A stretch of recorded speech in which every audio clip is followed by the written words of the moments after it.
Hello बच्चों, welcome to your channel physics with king sensor. बच्चों, आज हम आप लोगों के लिए लेकर के आए हैं एक बहुत ही इम्पोर्टेंट वीडियो जिसमें हम लोग कॉम्पिटिटिव जैसे नीट, जेई ऐसे कंपटीशन में आने वाले सवालों को हल करेंगे। उसका एक प्रैक्टिस सेट लेकर के आए हैं। ऐसे प्रैक्टिस सेट के हर चैप्टर में आपको 3 वीडियो मिलेंगे प्रैक्टिस सेट के, जो कि बेहद इम्पोर्टेंट होंगे। तो शुरू करते हैं आज का वीडियो और लेते हैं प्रैक्टिस सेट का पहला क्वेश्चन। बच्चों, शुरू करते हैं वीडियो को। क्वेश्चन नंबर 1 है। बच्चों, मैं जितना भी आज क्वेश्चन आपको प्रैक्टिस कराऊंगा ये सभी क्वेश्चन नीट और जेई 2019 में पूछे गए क्वेश्चन हैं। नीट जेई 2019 के सारे क्वेश्चंस होंगे, ठीक है। उसमें मैं पहला क्वेश्चन लेता हूं। पहला क्वेश्चन ये है बच्चों कि कोई एक सिंपल पेंडुलम है, ये एक सरल लोलक है। सरल लोलक का ये गोलक है, बॉब है, और इस गोलक का व्यास हमको, ये इस गोलक का मास हमको दिया गया m बराबर 2 ग्राम। ये 2 ग्राम का है और इस पर चार्ज है +5 माइक्रोकूलम का। तो जो एक इलेक्ट्रिक फील्ड है जो कि इस डायरेक्शन में, ये एक इलेक्ट्रिक फील्ड में रखा गया पूरा सिस्टम, और इलेक्ट्रिक फील्ड इस तरीके से जैसा फिगर में दिखाया गया है इस डायरेक्शन में काम कर रहा है, और वो इलेक्ट्रिक फील्ड है, इस इलेक्ट्रिक फील्ड का मैग्नीट्यूड है 2000 वोल्ट पर मीटर। इतने वोल्ट पर मीटर के इलेक्ट्रिक फील्ड में रखा गया है। ओके, कहा गया कि जब हम गोलक को इसके मीन पोजीशन से थीटा एंगल डिस्प्लेस्ड करते, यहां से हम इसको थीटा एंगल डिस्प्लेस्ड करते हैं, ये थीटा एंगल डिस्प्लेस्ड करते हैं और यहां पर ले आकर के इसको छोड़ते हैं। तो जैसे ही इसको यहां से छोड़ते हैं ये ना तो इधर आता है ना तो इधर जाता है, यहीं पर रुक जाता है। दैट मीन्स यहाँ पे ये साम्यावस्था में आ गया। साम्यावस्था में आ गया है। साम्यावस्था का मतलब इस पर लगने वाला नेट फोर्स इस टाइम 0 है। यहीं पर ये ठहर जाता है मीन पोजीशन में। ये मीन पोजीशन से थीटा एंगल डिस्प्लेस्ड करने के बाद यहाँ पर ठहर जाता है। अच्छा, यहाँ पे ठहर जाता है। हमसे कहा दिया गया फाइंड थीटा, थीटा की वैल्यू कितनी हो। बच्चों, इसमें ऑप्शंस है आपके। पहला ऑप्शन है theta is equals tan inverse 0.5, दूसरा tan इनवर्स 5.0, और तीसरा tan इनवर्स 0.2, फिर है tan इनवर्स 2.0। ये इसके ऑप्शंस दिए गए। तो बच्चों, क्वेश्चन को कैसे सॉल्व करना है इसको देखते हैं। क्वेश्चन को सॉल्व करने के लिए बच्चों सबसे पहले हमको जो क्वेश्चन में कहा गया है कि जब हम इस बॉब को, इस गोलक को शीर्ष से मतलब इस ऊर्ध्वाधर से थीटा एंगल डिस्प्लेस्ड करके यहाँ पर ले आते हैं तो ये संतुलन में रहता है। ओके, क्योंकि इस पर चार्ज है +5 माइक्रोकूलम का, तो चार्ज, अगर ये चार्ज पार्टिकल है तो चार्ज पार्टिकल पर इलेक्ट्रिक फील्ड में फोर्स लगता है, और पॉजिटिव चार्ज पर टुवर्ड्स, या जो जिस डायरेक्शन में इलेक्ट्रिक फील्ड होगी उस डायरेक्शन में फोर्स लगेगा, तो इधर एक फोर्स लगता है। क्यू चार्ज पर इलेक्ट्रिक फील्ड में लगने वाला फोर्स होता है Q × E, तो इतना फोर्स लगता है। पॉजिटिव चार्ज है तो डायरेक्शन ऑफ इलेक्ट्रिक फील्ड में लगेगा, जिधर वैद्युत क्षेत्र होगा उधर फोर्स लगेगा। अगर यहीं पर निगेटिव चार्ज होता है तो इलेक्ट्रिक फील्ड के अपोजिट डायरेक्शन में लगता है। ओके, तो इधर एक फोर्स लग रहा है। ठीक बच्चों, इसका मास, ये जो मास अगर इसका m है तो इसका भार ऊर्ध्वाधर नीचे की तरफ काम करेगा, परपेंडिकुलर डाउनवर्ड, और कितना काम करेगा mg। ओके बच्चों, भार नीचे अगर लग रहा है तो डोरी में तनाव ऊपर की तरफ आएगा, सेंटर की तरफ। ये टेंशन फोर्स इसमें डेवलप हो गया T। अगर मैं इसकी लाइन ऑफ एक्शन को ऐसे पीछे की तरफ बढ़ा दूं और इस भार की लाइन को अगर यहाँ से इस भार वाली लाइन को अगर मैं ऐसे पीछे की तरफ यहाँ पर ऐसे बढ़ा दूं, ये वाला एंगल थीटा है, तो एकांतर कोण से ये वाला एंगल भी इसका थीटा होगा। ओके, टी को कंपोनेंट में अगर डिवाइड करें तो एक इधर इसका कंपोनेंट बनेगा, ये होगा टी कास थीटा, और एक इसके परपेंडिकुलर कंपोनेंट होगा इधर टी साइन थीटा।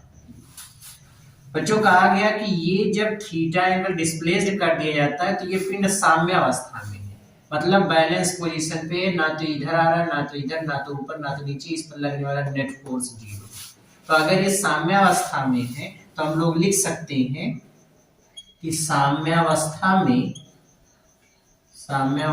में टी कास थीटा ये किसके इक्वल होगा, ये टी कास थीटा mg को बैलेंस कर रहा है, तो टी कास थीटा बराबर mg, पहला रिलेशन।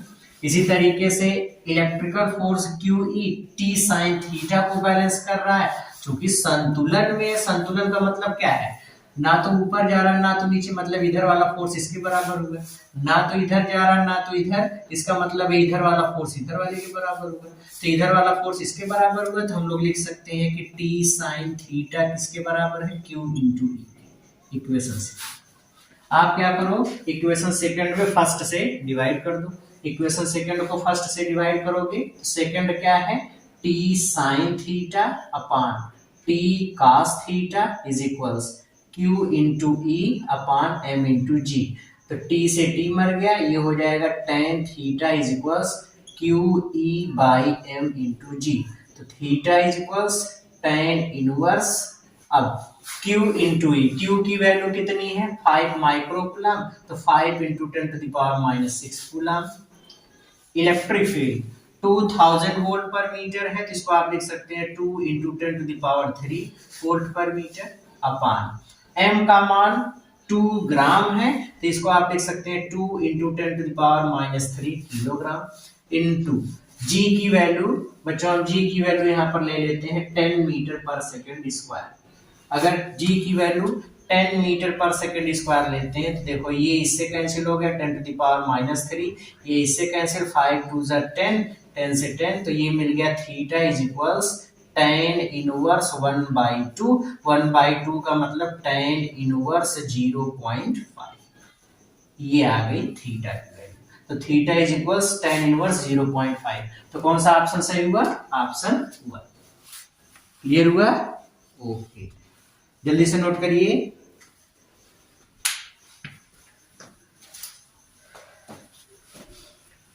तो मिटा दे बच्चों, आ जाओ।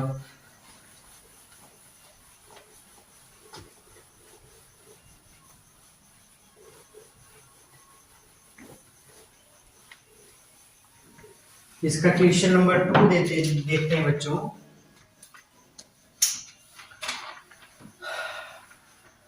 क्वेश्चन 2, हमसे क्वेश्चन 2 में कहा है कि एक कोई यूनिफॉर्मली चार्ज्ड रिंग है, ये कोई एक समान रूप से आवेशित वलय है, और इस वलय पर जो चार्ज यूनिफॉर्मली डिस्ट्रीब्यूटेड है वो है Q।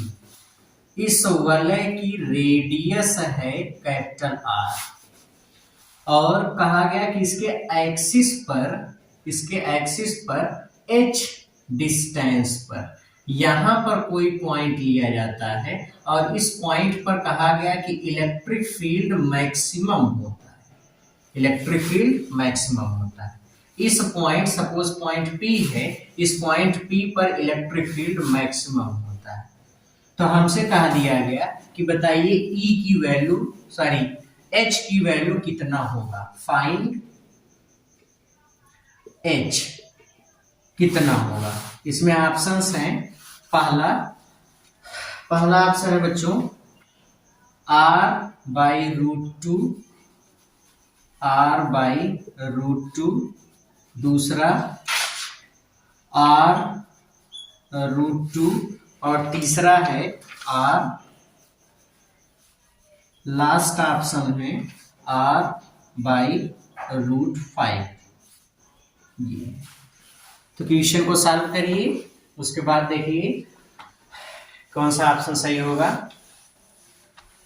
ओके, सॉल्व करें बच्चों। ठीक है, देखिए हम लोग इसके पहले वाले वीडियो में हम लोग ये पढ़ चुके हैं रिंग के बारे में।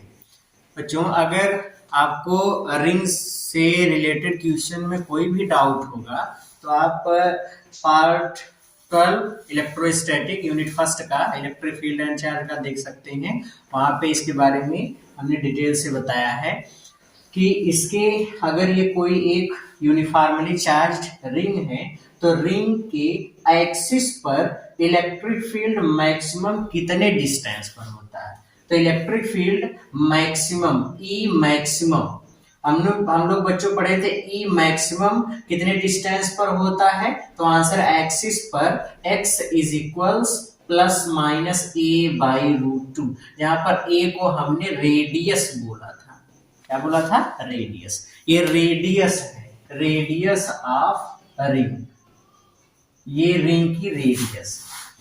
अच्छा, ई मिनिमम भी हम लोग जानते हैं, ई मिनिमम 0 होता है और वो सेंटर पर होता है, या फिर x इक्वल्स इनफाइनाइट डिस्टेंस होता है, तो यहाँ पे मिनिमम होता है। हमसे पूछा गया कि h डिस्टेंस पर इलेक्ट्रिक फील्ड मैक्सिमम है।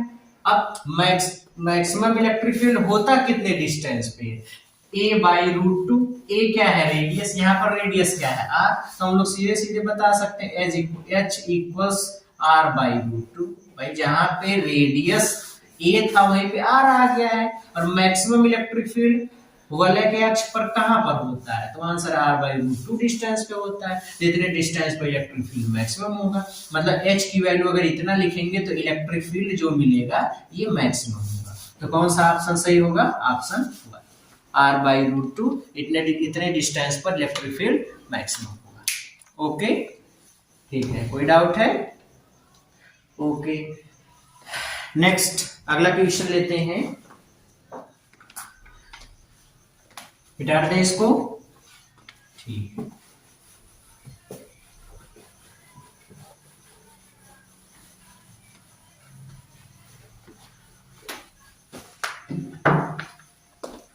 अगला क्वेश्चन देखो बच्चों, क्वेश्चन नंबर 3।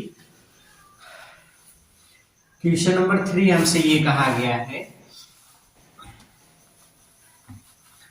कि यहां पर एक कोऑर्डिनेट सिस्टम में ये ओरिजिन है, यहां पर एक पॉइंट है ए, इस पॉइंट पर एक चार्ज रखा गया Q इज इक्वल्स 125 माइक्रोकूलम का प्लस 125 माइक्रोकूलम, ये एक चार्ज रखा गया है प्लस 125 माइक्रोकूलम का।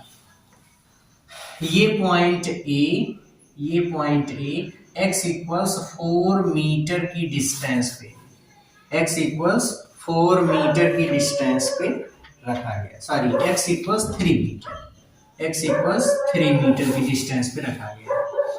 यहाँ y एक्सिस पर एक पॉइंट है P, ये पॉइंट इस ओरिजिन से y इक्वल्स 4 मीटर की डिस्टेंस पे, y एक्सिस पर चली गई दूरी y है, x एक्सिस पर चली गई दूरी x है। कितनी डिस्टेंस पर है? 4 मीटर। यहाँ पर एक पॉइंट P है, ये पॉइंट P यहाँ पर है। हमसे ये कहा दिया गया find the electric field at point P due to charge Q। Find E at point P। Point P पर इलेक्ट्रिक फील्ड हमको फाइंड करना है। और इलेक्ट्रिक फील्ड फाइंड करने के लिए पहले बच्चों में इसका ऑप्शन दे दूं। इसमें ऑप्शंस हैं, पहला 27i cap plus 36j cap into 10 to the power 3 volt per metre. दूसरा 27i cap minus 36j cap into 10 to the power 3 volt per metre. तीसरा ऑप्शन है minus 27i cap plus 36j cap into 10⁻³ volt per metre. चौथा option है बच्चों none of these, none of these. ये इसमें options दिए गए हैं। ओके, क्वेश्चन को कैसे सॉल्व करेंगे आ जाओ देखते हैं।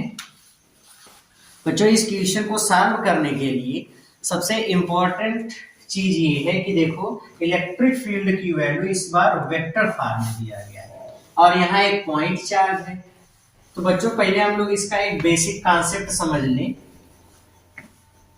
ये बड़ा इंपॉर्टेंट कॉन्सेप्ट है, ध्यान से समझो। बच्चों मान लो कि यहाँ पर एक कोई पॉइंट है O, इससे r डिस्टेंस पर एक पॉइंट है P। इस पॉइंट O पर एक चार्ज हमने रख दिया Q। पॉइंट चार्ज के कारण किसी पॉइंट पर इलेक्ट्रिक फील्ड का फार्मूला हम लोग जानते हैं। इसका मैग्नीट्यूड कितना होता है, E is equals 1/4 pi epsilon naught into Q/r²। ठीक है, ये इलेक्ट्रिक फील्ड होता है। अगर इसी इलेक्ट्रिक फील्ड को मैं वेक्टर फॉर्म में लिखूं, ये तो केवल इलेक्ट्रिक फील्ड का मैग्नीट्यूड है, ये केवल उसका परिमाण है। अगर हम इसी को डायरेक्शन के साथ मतलब वेक्टर फॉर्म में लिखें तो वेक्टर फॉर्म में, इन वेक्टर फॉर्म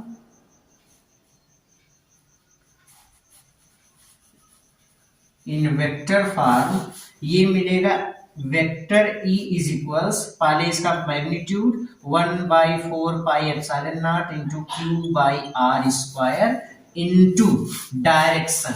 इसकी डायरेक्शन देखो बच्चों, इसकी डायरेक्शन किधर होगी, तो देखो पॉइंट चार्ज के कारण यहाँ पर इलेक्ट्रिक फील्ड निकाल रहे हैं, चार्ज पॉजिटिव है तो इलेक्ट्रिक फील्ड किधर होगा, तो हमेशा याद रखो इलेक्ट्रिक फील्ड की डायरेक्शन किधर होती है पॉजिटिव चार्ज के लिए, चार्ज से पॉइंट, चार्ज से पॉइंट। तो ये इलेक्ट्रिक फील्ड की डायरेक्शन होगी इधर। अच्छा, ये जो इलेक्ट्रिक फील्ड हुआ ये R के एलांग जा रहा है, जो रेखा है R वाली ये वाली लाइन R वाली रेखा है, इसी रेखा के अनुदिश ही इलेक्ट्रिक फील्ड होगा। अब इलेक्ट्रिक फील्ड अगर निगेटिव चार्ज है तो पॉइंट से चार्ज की तरफ, और अगर पॉजिटिव चार्ज है तो चार्ज से पॉइंट की तरफ होगा। तो R जो होगा, अब जो इलेक्ट्रिक फील्ड की डायरेक्शन लिखेंगे वो R की डायरेक्शन में लिखेंगे। अब R इधर चल रहे, R की डायरेक्शन का मतलब R के एलांग, इस मिलाने वाली रेखा, चार्ज को पॉइंट से मिलाने वाली रेखा के एलांग इलेक्ट्रिक फील्ड होगा। तो यहाँ पर इलेक्ट्रिक फील्ड की अगर वैल्यू की डायरेक्शन अगर लिखोगे R कैप से इसको दिखाएंगे। फिर से सुनो, इलेक्ट्रिक फील्ड की डायरेक्शन R कैप से दिखाएंगे। R इसलिए क्योंकि इलेक्ट्रिक फील्ड हमेशा पॉइंट्स को चार्ज से जोड़ने वाली जो लाइन होती है उसी रेखा के अनुदिश होता है। अब पॉजिटिव चार्ज के लिए चार्ज से पॉइंट की तरफ डायरेक्शन हो जाएगी, निगेटिव चार्ज के लिए पॉइंट से चार्ज की तरफ हो जाएगी, लेकिन वो उसी रेखा के समांतर या उसी रेखा के ही एलांग चलता है। इलेक्ट्रिक फील्ड की डायरेक्शन उसी रेखा के एलांग होती है। तो अगर मैं इसका वेक्टर फॉर्म लिखूं तो ये इसका मैग्नीट्यूड है, डायरेक्शन को हम लोग दिखा देंगे R। ओके बच्चों, अगर आप क्लास 11th में वेक्टर एनालिसिस चैप्टर अच्छे से डिस्कस किए हैं, पढ़े हैं, समझे हैं, तो उसमें आपको सदिश के बारे में एक चीज बताया गया होगा। मान लो कोई वेक्टर है A, तो एक वेक्टर में दो चीजें होती है, एक मैग्नीट्यूड होता है और दूसरा उसकी डायरेक्शन। इस डायरेक्शन को हम लोग लिख सकते हैं, या यूनिट वेक्टर जो कि डायरेक्शन बताता है A कैप। A कैप किसके बराबर होता है, जिसको इधर ले जाओ, vector A divide by mod of vector. अब ठीक इसी तरीके से अगर मैं R कैप की वैल्यू निकालूं तो R कैप हमको मिलेगा vector R divide by mod of vector R। Mod of vector R का मतलब होता है R, mod of vector R का मतलब क्या होता है R। तो बच्चों अगर R कैप के स्थान पे ये वाली वैल्यू मैं इस फार्मूले में यहाँ पे रखूं तो आप सीधे सीधे इस फार्मूले को ऐसे भी लिख सकते हैं, vector E is equals 1/4 pi epsilon naught into Q/r²। अब R² चूंकि R को मॉड ऑफ वेक्टर R लिख सकते हैं तो मॉड ऑफ वेक्टर R इसका स्क्वायर इंटू R कैप है, R कैप को आप क्या लिख सकते हो, vector R divide by mod of vector R।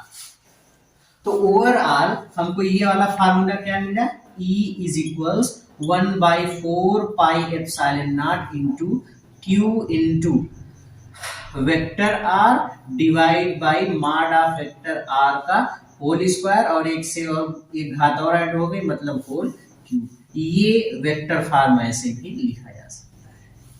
Clear हुआ? तो इलेक्ट्रिक फील्ड का वेक्टर फॉर्म, पॉइंट चार्ज के कारण जो इलेक्ट्रिक फील्ड होता है उसका वेक्टर फॉर्म आप ऐसे भी लिख सकते हो और ऐसे भी लिख सकते हो, दोनों तरीके इसके सही है, आप चाहे जैसे लिखो।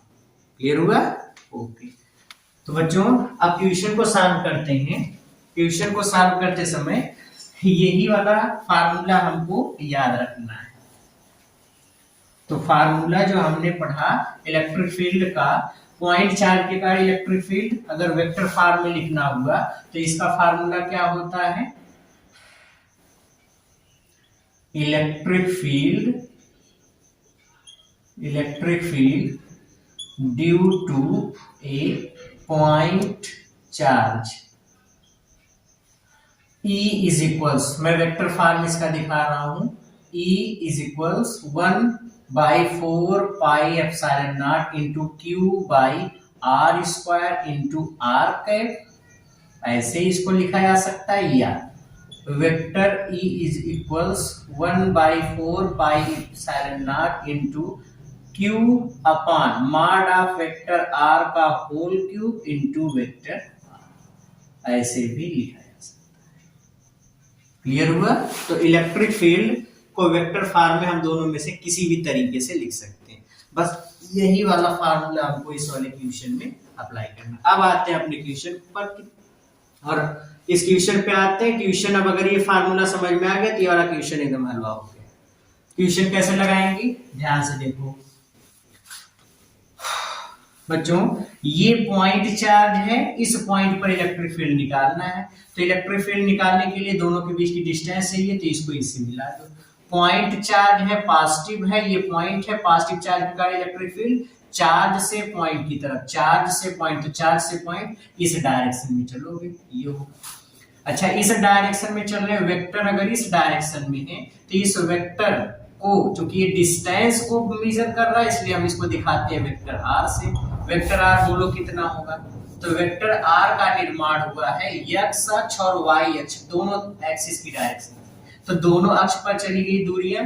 अब देखो इस पॉइंट से बाईं तरफ ये वाला वेक्टर इधर जा रहा है, मतलब हम लोग एक्स अक्ष पर इधर चल रहे हैं, और एक्स एक्सिस इधर वाली डायरेक्शन नेगेटिव होती है और उसको हम लोग आई कैप से दिखाते हैं। तो इस वेक्टर को लिखोगे तो इस डायरेक्शन में 3 मीटर चला गया, मतलब इसकी हम डायरेक्शन सही अगर लिखे तो कितना होगा, -3i कैप, इधर प्लस आई कैप होता है, इधर जाओगे तो माइनस, और इधर वाली डायरेक्शन होती है प्लस जे कैप, नीचे वाली होती है माइनस जे कैप। ओके, तो vector R equals -3i cap इधर, और ऊपर की तरफ चल रहे हैं, और ऊपर की तरफ अगर जाओगे तो ये वाली डिस्टेंस प्लस में होगी। अब ऊपर की तरफ 4 मीटर, तो इसको आप लिखोगे प्लस, ऊपर की तरफ की डायरेक्शन को जे कैप से दिखाओगे, तो ये हो गया वेक्टर आर।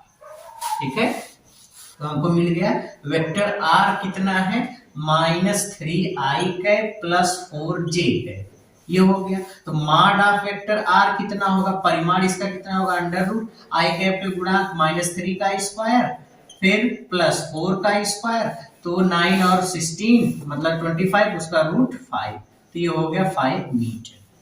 ये हो गया मॉड ऑफ वेक्टर आर, तो मॉड ऑफ वेक्टर आर आ गया 5 मीटर। ओके, अब मॉड ऑफ वेक्टर आर मिल गया तो इलेक्ट्रिक फील्ड हम लोग निकाल सकते हैं। तो इस पॉइंट के कारण यहाँ पे इलेक्ट्रिक फील्ड मान लो E है, तो electric field E is equals, ये वाला फार्मूला लगा दो।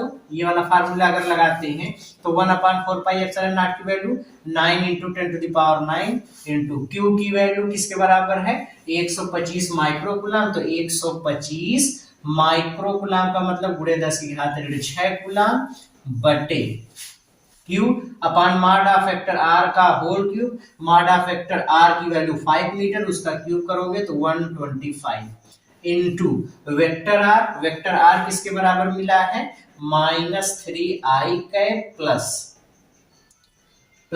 4j कैप, ये हो गया। अब 125 से 125 कैंसिल, ये इससे कैंसिल, 10⁻³ तो ये हमको मिल गया E इज इक्वल्स 9 इंटू 10⁻³ और -3i cap plus 4j।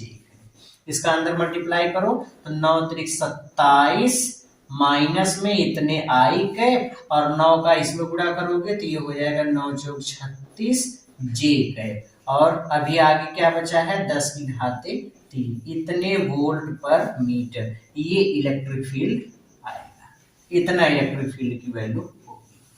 Clear हुआ? तो बच्चों कौन सा ऑप्शन सही होगा? ऑप्शन सी, ये वाला ऑप्शन सही होगा। ओवरऑल इस क्वेश्चन में कोई दम नहीं है, क्वेश्चन में बस केवल आपको ये समझना है कि vector form of electric field क्या होता है, वेक्टर फॉर्म लिखते कैसे हैं। तो वेक्टर फॉर्म लिखने के लिए बस यही आपको याद रखना है, वेक्टर फॉर्म चाहे ऐसे लिखो चाहे ऐसे लिखो। तो हमने ये वाला फार्मूला लगा दिया, बस इसी वाले फार्मूले को वैल्यू पुट अप कर दी, हम लोग का आंसर मिल गया। सेम इसी तरीके का एक और क्वेश्चन मैं आपको दे रहा हूं जो कि नीट 2019 का ही क्वेश्चन है, आप उसको ट्राई करो फिर लगाना कैसे, ठीक है? ओके, मिटा दें इसको।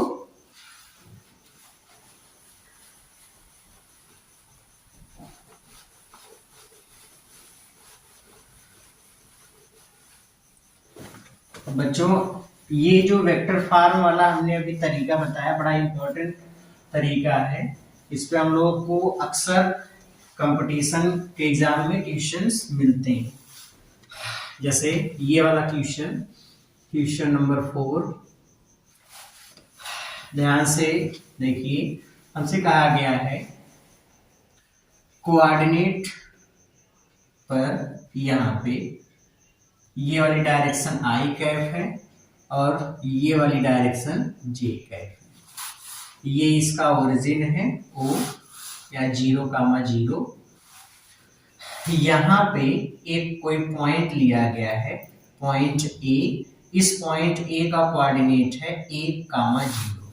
इस पॉइंट A पर एक चार्ज रखा गया है √10 माइक्रोकूलम का, ये है, और ये वाला चार्ज प्लस में है। ओके, एक दूसरा चार्ज यहाँ पे रखा गया है पॉइंट B पर, इसका कोऑर्डिनेट है 4,0, इसका कोऑर्डिनेट है 4,0, और इस पर एक चार्ज रखा गया है Q2, ये Q2 नेगेटिव चार्ज है -25 माइक्रोकूलम, इतना। यहाँ पे हमको एक पॉइंट दिया गया है, इस पॉइंट का, ये सपोज एक पॉइंट है P, इस पॉइंट का कोऑर्डिनेट हमको दिया गया है 0,3। हमसे इस पूरे डायग्राम से हमसे ये पूछा गया है फाइंड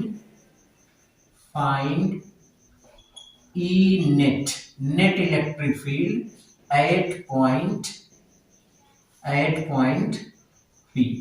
पॉइंट P पर नेट इलेक्ट्रिक फील्ड कितना होगा, इन दोनों चार्ज के कारण यहाँ पर नेट इलेक्ट्रिक फील्ड कितना होगा, ये हमको फाइंड करना है।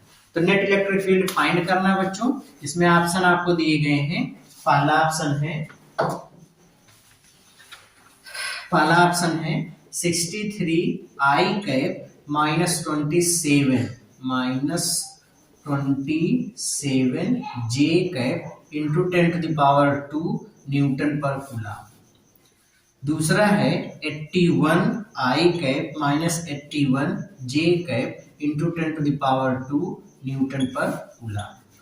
तीसरा है -81i कैप प्लस 81 जे कैप इंटू 10⁻² न्यूटन पर कूलम। लास्ट है -63i कैप प्लस 27 जे कैप इंटू 10⁻² न्यूटन पर कूलम। ओके, तो बच्चों क्वेश्चन को ट्राई करो, खुद से वीडियो को पास करो, क्वेश्चन को ट्राई करो, उसके बाद फिर आओ यहाँ पे। ओके, हो गया क्वेश्चन, आ जाओ यहाँ पे। समझते हैं बच्चों, क्वेश्चन को आप देखो, क्वेश्चन को सॉल्व करने के लिए पहले हम ए के कारण यहाँ पे इलेक्ट्रिक फील्ड निकालेंगे।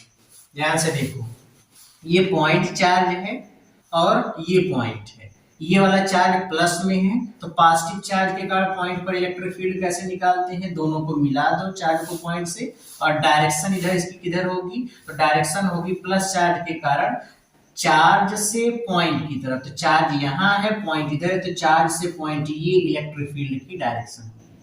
सपोज ये वाला इलेक्ट्रिक फील्ड है E1, इस इलेक्ट्रिक फील्ड की डायरेक्शन, ये वाला जो वेक्टर है ये दूरी को भी बताएगा और डायरेक्शन को भी बताएगा कि इस दूरी के अनुदिश इस डिस्टेंस के लॉन्ग डायरेक्शन होगी। तो डायरेक्शन को वेक्टर आर से दिखाएंगे, तो वेक्टर आर कितना होगा, अब देखो वेक्टर आर की वैल्यू कितनी होगी बच्चों, कैसे निकालेंगे, देखो यहां से यहां तक की ये वाली डिस्टेंस x इक्वल्स कितना दिया गया 1 मीटर, 1.1, का मतलब x एक्सिस पर चली गई दूरी कितनी 1 मीटर, और यहाँ 0,3 का मतलब ये वाली डिस्टेंस y एक्सिस पर कितना चला गया है 3 मीटर या 3 इकाई, जो भी ये मीटर या जो भी बोल लो, ये y इक्वल्स 3 है और यहाँ पर y इक्वल्स 1 है, ठीक है। तो इस वेक्टर r की वैल्यू अगर निकालोगे तो देखो ये वाला वेक्टर इधर जा रहा है, मतलब इस डायरेक्शन में, तो इस पॉइंट से हम लोग इधर चल रहे हैं, x अक्ष पर इधर चल रहे हैं निगेटिव डायरेक्शन में, इधर वाली डायरेक्शन पॉजिटिव, इधर चलोगे तो एक इकाई चली गई, तो इस पर जब लिखोगे तो 1i cap, that means minus I cap, इधर माइनस आई कैप, इधर प्लस आई कैप। y एक्सिस, अब इस वेक्टर को देखो, ये वाला वेक्टर इधर चल रहा है, मतलब ऊपर की तरफ जा रहा है, ऊपर की तरफ वाली डिस्टेंस प्लस j नापते हैं, 3 इकाई चली जा रही है, तो यहाँ पर लिखोगे प्लस 3j है, तो ये वेक्टर r हो गया, ओके। या अगर हम लोग मॉड ऑफ वेक्टर r निकालते, E1 बच्चों इस डिस्टेंस को हम लोग मान लेते हैं r, ठीक है, मैं यहाँ पे उसी चीज को लिख रहा हूं, वेक्टर R1 किसके बराबर है, माइनस आई कैप प्लस 3j, ओके। तो ये तो वेक्टर R1 है। अगर मैं यहाँ से मॉड ऑफ वेक्टर R1 पूछूं तो कितना होगा, -1 का स्क्वायर 1, 3 का स्क्वायर 9 इज इक्वल्स √10। तो वेक्टर R1 कितना हो गया, मॉड ऑफ वेक्टर R1 √10। इस चार्ज के कारण यहाँ पर इलेक्ट्रिक फील्ड सपोज E1 है, तो E1 की वैल्यू कितनी होगी, इसलिए E1 बराबर, अभी हम लोगों ने वेक्टर फॉर्म का फार्मूला पढ़ा, वेक्टर फॉर्म पॉइंट चार्ज के कारण कितना होता है 1/4 pi epsilon naught q by mod of vector r का whole cube into vector r। वही फार्मूला पढ़े हैं, बस वही वाला फार्मूला अप्लाई करो, तो ये हो गया 9 × 10⁹ इनटू q, चार्ज कितना √10 माइक्रोकूलम, तो √10 माइक्रोकूलम मतलब 10⁻⁻6 अपॉन, फिर √r1, √r mod of vector r का cube, mod of, sorry root नहीं, मॉड ऑफ वेक्टर r का होल क्यूब करोगे तो यहाँ r1 है, इसकी वैल्यू √10 है, तो √10 का होल क्यूब कर दो, तो √10 का whole cube into vector r, तो यहाँ पे वेक्टर r1 कितना है, वेक्टर r1 है माइनस आई कैप प्लस 3j कैप, कितना हो गया, अच्छा ये वाली क्वांटिटी इससे कैंसिल हुआ, 10⁻³ हो गया बच्चों, √10 से 1 कैंसिल होगा तो घात 2 बचेगी, अच्छा √10 का स्क्वायर मतलब कितना होता है 10, तो 10 से ये कैंसिल हो गया, 10⁻² हो गया, मतलब ये हमको मिला E1 is equals 9 × 10⁻² into minus I cap plus 3j cap.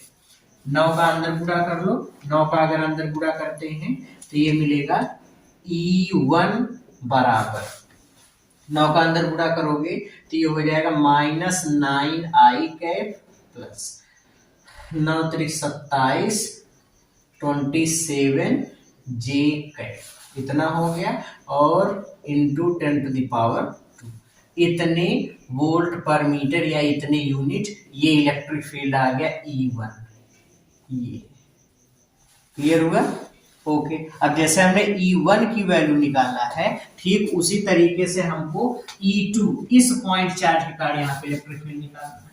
अब इस वाले के कारण इलेक्ट्रिक फील्ड अगर निकालोगे तो इस निगेटिव चार्ज के कारण यहाँ पर इलेक्ट्रिक फील्ड, तो पहले दोनों को मिला दो। ओके, ये हो गया। चार्ज निगेटिव है तो पॉइंट से चार्ज की तरफ ये डायरेक्शन होगी इलेक्ट्रिक फील्ड की। मान लो ये वाला इलेक्ट्रिक फील्ड E2 है और ये वाला जो वेक्टर है ये R2 है, तो R2 की वैल्यू बताओ। देखो इस बार हम इधर चल रहे हैं, इस डायरेक्शन में। अगर हम इधर चल रहे हैं तो इधर वाली डायरेक्शन एक्स एक्सिस पर कौन सी है, पॉजिटिव, प्लस आई के। और कितनी डिस्टेंस चलेंगी, इसका कोऑर्डिनेट है 4,0, मतलब एक्स अक्ष पर चली गई दूरी कितना, 4, तो ये हो जाएगा 4i प्लस में। अच्छा, यहां से इधर चल रहे हैं, नीचे की तरफ आ रहे हैं, तो जब नीचे की तरफ आएंगे ऊपर वाली डायरेक्शन प्लस जे कैप, तो नीचे वाली माइनस जे कैप। नीचे कितना आ रहे हैं, 3, तो कितना हो जाएगा, -3j कैप। ये हो गया वेक्टर R2।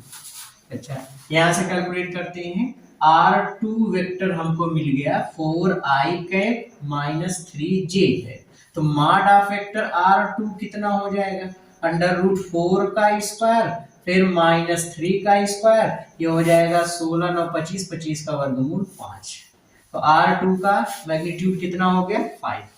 इसलिए E2 कितना हो जाएगा, E2, ये वाला इलेक्ट्रिक फील्ड इस चार्ज के कारण यहाँ पे इलेक्ट्रिक फील्ड निकालोगे तो कितना हो जाएगा, E2 बराबर वेक्टर वाला फार्मूला अप्लाई करो ये वाला, तो इसकी वैल्यू 9 × 10⁹ इंटू Q। चार्ज इस बार कितना, -25। मैग्नीट्यूड निकाल रहे हैं पहले, ये मैग्नीट्यूड है, ये डायरेक्शन है, तो मैग्नीट्यूड के लिए पहले केवल मैग्नीट्यूड, साइन नहीं लिखना है, तो मैग्नीट्यूड हमेशा पॉजिटिव में, मतलब कितना हो गया 25 माइक्रोकूलम का मतलब 10⁻⁻6 इतना हो गया अपान मॉड ऑफ वेक्टर R2 कितना है 5, उसका क्यूब करोगे तो 125 इनटू मॉड वेक्टर R है, तो वेक्टर R यहाँ पर वेक्टर कौन सा R2, और इसकी वैल्यू किसके बराबर है 4i कैप -3j कैप। ये हो गया, ये इससे कैंसिल हो जाएगा 5 होगा, ये इससे कैंसिल होगा 10⁻³ होगा, ये इससे कैंसिल होगा तो 1.8 होगा। तो इस E2 को हम लोग लिख सकते हैं बच्चों, एक 10 इसके साथ ले लेते हैं, 18 × 10⁻², और ये हो गया 4i कैप -3j है।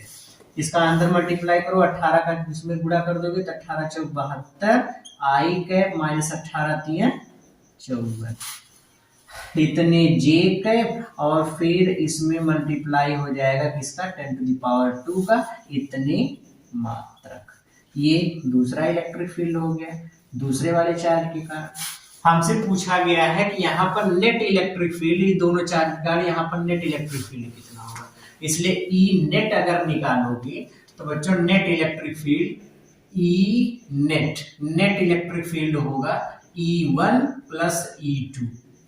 सुपरपोजिशन प्रिंसिपल कुछ याद आया, अगर किसी सिस्टम में कई चार्ज हैं तो सभी आवेशों के कारण किसी एक पॉइंट पर इलेक्ट्रिक फील्ड सबके इलेक्ट्रिक फील्ड के सदिश योग के बराबर होता है। क्या सिस्टम सुपरपोजिशन ऑफ चार्जेस में इलेक्ट्रिक फील्ड का जो थ्योरी थी, जो फार्मूला था, वो हम लोगों ने क्या पढ़ा था, यही कि अगर किसी सिस्टम में कई चार्ज हैं तो सभी आवेशों के कारण किसी एक बिंदु पर वैद्युत क्षेत्र सभी आवेशों के वैद्युत क्षेत्रों के सदिश योग के बराबर होता है। इसके कारण इलेक्ट्रिक फील्ड, इसके कारण सबका वेक्टर सम कर दो। वेक्टर E1 इतना मिला है यहाँ पे और वेक्टर E2 इतना मिला है, दोनों की वैल्यू पुटअप कर दो। तो दोनों की वैल्यू पुटअप करोगे तो ये हमको कितना मिलेगा, E net is equals E1 कितना मिला है,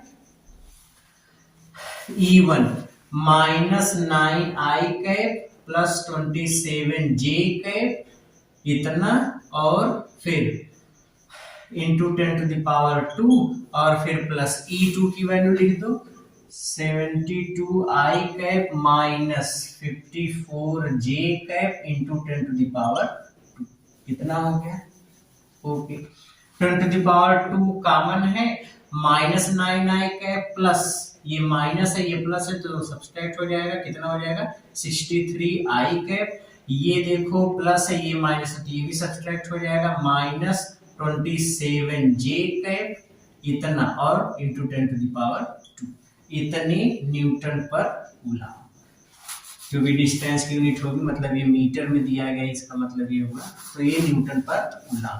ये हो गया नेट इलेक्ट्रिक फील्ड, ये इतना, ये नेट इलेक्ट्रिक फील्ड। क्लियर हुआ बच्चों? इस फार्मूले में ये जो मिला है हम लोग का आंसर, इस आंसर में आप देखो ई नेट की वैल्यू इतनी मिली, तो कौन सा ऑप्शन सही होगा? ऑप्शन नंबर 1, पहला, ये option 1 is right answer. Okay, तो बच्चों जो हम लोग वेक्टर फार्मूला अभी वेक्टर फार्मूला पढ़े थे, वेक्टर फार्मूला का मतलब ये है इलेक्ट्रिक फील्ड का वेक्टर फॉर्म। उस पर ये 2 क्वेश्चन है, बड़े इंपॉर्टेंट क्वेश्चन है, तो इसको खूब अच्छे से प्रैक्टिस कर लीजिएगा। ओके, अब लेते हैं बच्चों आज के इस वीडियो का लास्ट क्वेश्चन, और इस क्वेश्चन को देखते हैं कैसे सॉल्व करना है। ओके, मिटा दें इसको। ओके,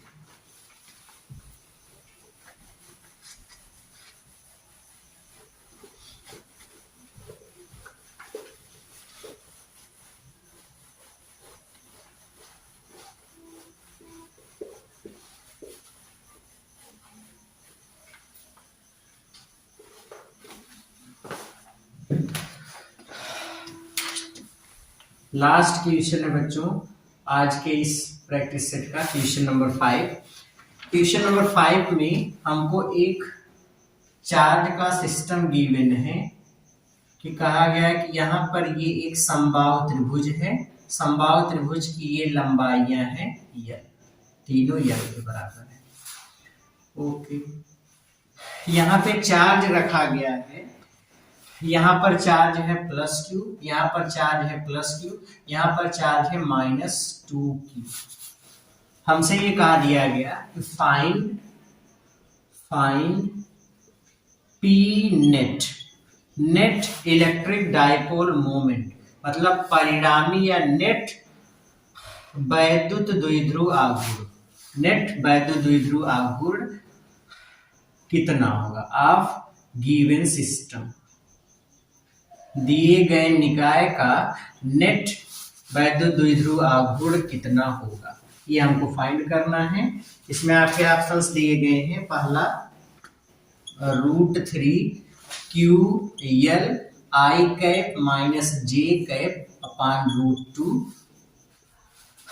दूसरा है 2QL × J, फिर तीसरा है -√3 × QL × J, फिर लास्ट ऑप्शन है QL I +J /√2, ये /√2 ये। ओके, आ जाओ बच्चों, देखो एक तो किसी भी सिस्टम का जो नेट डाइपोल मोमेंट कैसे फाइंड करते हैं, इसका एक तरीका हमने इसके पहले डाइपोल वाले वीडियो में देखा था। जो भी वीडियो में हम लोग इसके पहले वीडियो पढ़े थे, वीडियो जब डिस्कस कर रहे थे, तो उसमें हमने डाइपोल के बारे में देखा था कि डाइपोल मोमेंट कैसे फाइंड करते हैं, नेट वैद्युत द्विध्रुव आघूर्ण कैसे निकालते हैं। आज उसी का एक मैं शॉर्टेस्ट फॉर्म या ट्रिक आप समझो, इसको बता रहा हूं, इसको अच्छे से समझो। देखो बच्चों, अगर एक समबाहु त्रिभुज है, अगर एक समबाहु त्रिभुज है, समबाहु त्रिभुज में मान लो, पहले तो समबाहु त्रिभुज में जानते रहो ये वाली डिस्टेंस, यहां से यहां तक की डिस्टेंस, या यहां से यहां तक की डिस्टेंस, या यहां से यहां तक की डिस्टेंस, ये तीनों डिस्टेंस सब बराबर होंगे। फिर से सुनो, मान लो ये समबाहु त्रिभुज है ABC, ये वाला पॉइंट है E, ये है F, ये है D। तो देखो मैंने कहा किसी समबाहु त्रिभुज में जितना BF होगा उतनी CE होगा, उतना AD होगा, सब एक दूसरे के इक्वल होंगे। ओके, और ये इनकी जो लेंथ होती है DA, ये बराबर होगा EC, और ये बराबर होगा BF। इसकी जो डिस्टेंस होती है, अगर इसके एक भुजा की ये वाली जो लेंथ है, सपोज A है जो कि समबाहु त्रिभुज है, तो सब A के बराबर होगा। तो तो ऐसी स्थिति में जो ये वाली लेंथ होती है, ये लेंथ होता है √3/2 इंटू, ठीक है, कितना होता है √3/2 इंटू। पहले तो ये एक चीज आप जानते रहो। दूसरा, अगर यहाँ पे सपोज ऐसे चार्ज लिखा गया है +4Q, यहाँ पर लिखा है -2Q, यहाँ लिखा है -2Q, तो बच्चों अगर दो चार्ज -2Q ऐसे लिखे गए हैं तो दोनों चार्ज का जो सेंटर ऑफ चार्ज होगा, सेंटर ऑफ नेगेटिव चार्ज इस रेखा के मध्य बिंदु पर होगा यहाँ पे, और सेंटर ऑफ नेगेटिव चार्ज हमेशा दोनों चार्ज के सम के इक्वल होता है, दोनों चार्ज के सम मतलब दोनों को जोड़ दो, तो इसको जोड़ दो -4Q, तो अब ये देखो एक डाइपोल बन जाएगा, ये एक डाइपोल बन जाएगा। इस डाइपोल में एक चार्ज यहाँ पर है +4Q और एक चार्ज यहाँ पर है -4Q, तो एक +4Q और एक -4Q, ये दोनों मिल करके एक डाइपोल बना लेंगे। अभी अगर डाइपोल बना लिए और इस डाइपोल में दोनों चार्ज के बीच की डिस्टेंस ये वाली सपोज x है, तो अब अगर मैंने पूछा इसका डाइपोल मोमेंट बताओ, तो वैद्युत द्विध्रुव आघूर्ण P क्या होता है, दोनों आवेशों में से किसी एक आवेश का परिमाण गुणे दोनों के आवेशों के बीच की दूरी, दोनों आवेशों में से किसी एक आवेश का परिमाण गुणे आवेशों के बीच की दूरी, इसी के गुणनफल को ही वैद्युत द्विध्रुव आघूर्ण कहते हैं। तो वैद्युत द्विध्रुव आघूर्ण P निकालोगे तो Q, दोनों में से कोई एक चार्ज ले लो 4Q इंटू जो 2L है दोनों के बीच की डिस्टेंस, और यहाँ पर वो डिस्टेंस x है और ये x किसके बराबर होता है √3/2 इंटू ए, तो √3/2 इंटू ए कर दो, ये इससे मर गया, मतलब ये हो गया 2Q इंटू √3 इंटू ए, मतलब 2√3 इंटू Q इंटू, ये हो जाएगा इसका डाइपोल मोमेंट। कुछ समझ में आया? तो बस यही वाला प्रोसेस सटीक प्रोसेस है, इसी को आपको समझना है। पहले तो डिस्टेंस याद कर लो, डिस्टेंस इतनी होगी जहां पर एक भुजा की लंबाई है, क्लियर हो गया? ओके। फिर सेंटर ऑफ पॉजिटिव चार्ज या सेंटर ऑफ नेगेटिव चार्ज जैसा निकालना हो वैसे लेकर के बस आपको सीधे सीधे कैलकुलेशन कर लेंगे। आया समझ में? ओके, ठीक है बच्चों।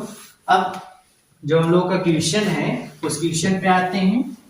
अब एक क्वेश्चन लगाते हैं, अभी बहुत आसानी से सॉल्व हो जाएगा, वो कहते हैं हवा हो जाएगा। आ जाओ।